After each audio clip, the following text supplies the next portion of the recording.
Hello friends, welcome once again to Verified So. We continue with filling the DS260 form. In the previous video, we did about the mailing and the permanent address. So if you have not watched, go back and watch that.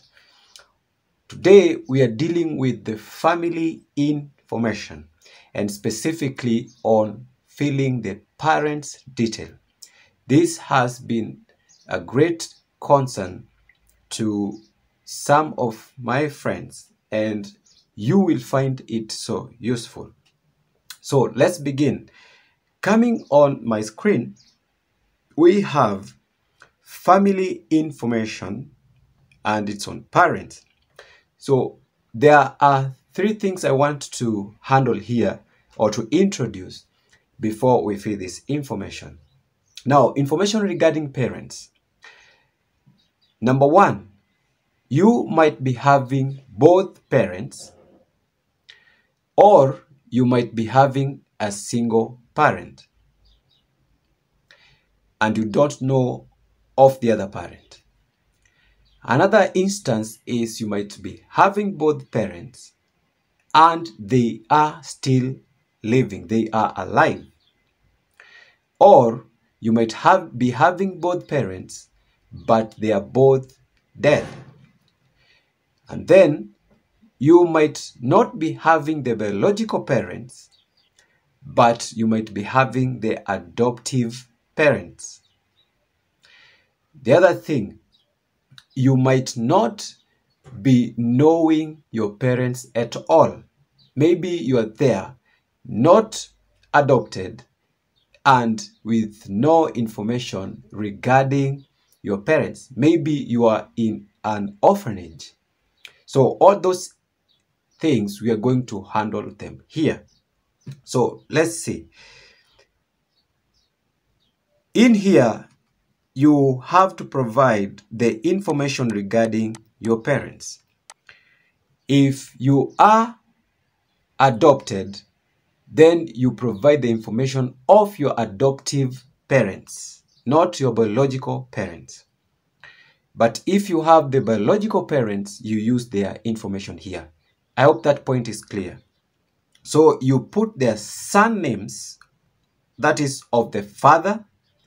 But if you don't have the surname of the father, you just say do not know. And then the given name. And if you don't have the given name as well, you just say you do not know. And then you give the date of birth of the parent. Or if you don't know, you just select don't know. Veracity is key here. Don't dare lie in the DV process. Don't dare lie. Don't dare lie in the DV process. Never lie. And then you come to the place where they were born, the city of your father's birth. And if you don't know, just click here. The state or the province of his birth, and then the country of his birth. But if you don't know, you just select don't know. And then comes this part. Is your father still living? Is he still alive? Just say yes. But if he is dead, then you say no.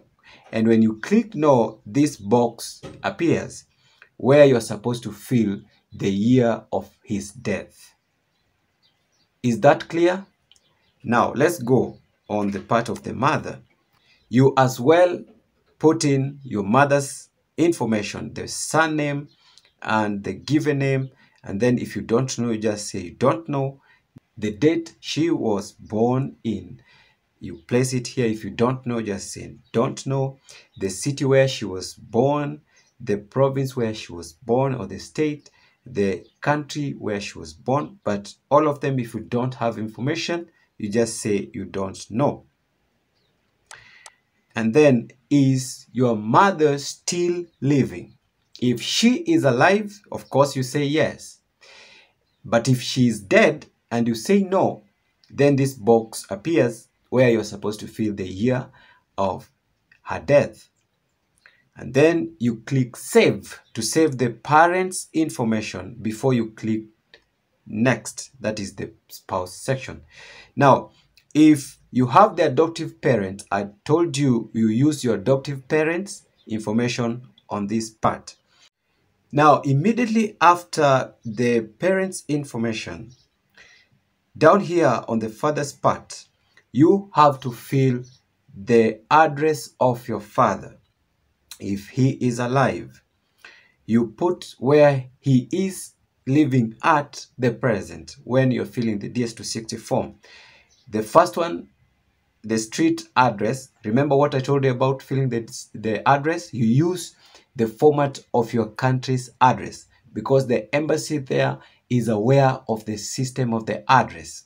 So use the system of your country. You put the address here, you put the city of your father, the province where he is at, you have the postal address, and you select the country where he is currently living in. And the same case applies to your mother. If your mother is using the same address as your father, you select here. If your mother's address the same as your father's, then you say yes, because in most cases you might find out that they are using the same address because they're living together. But if they are separated, for example, or if they are not separated but they are living in different places, that means they will be using different addresses, and you have to select no and fill in the address information of your mother. Is that point clear? And then let's now see what happens if you don't have no information about your parents. What are you supposed to do? If you don't have any information regarding your parents, then you select you don't know anything about them. You do not know the surnames, you don't know the given names, and that means you have no information about your parents, and that automatically will be that for your father. And the same case applies to the mother section.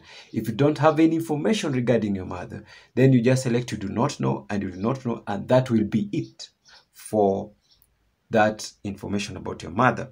I hope I've cleared everything regarding the parents, and that's how you're supposed to fill the DS260 form on the information parents.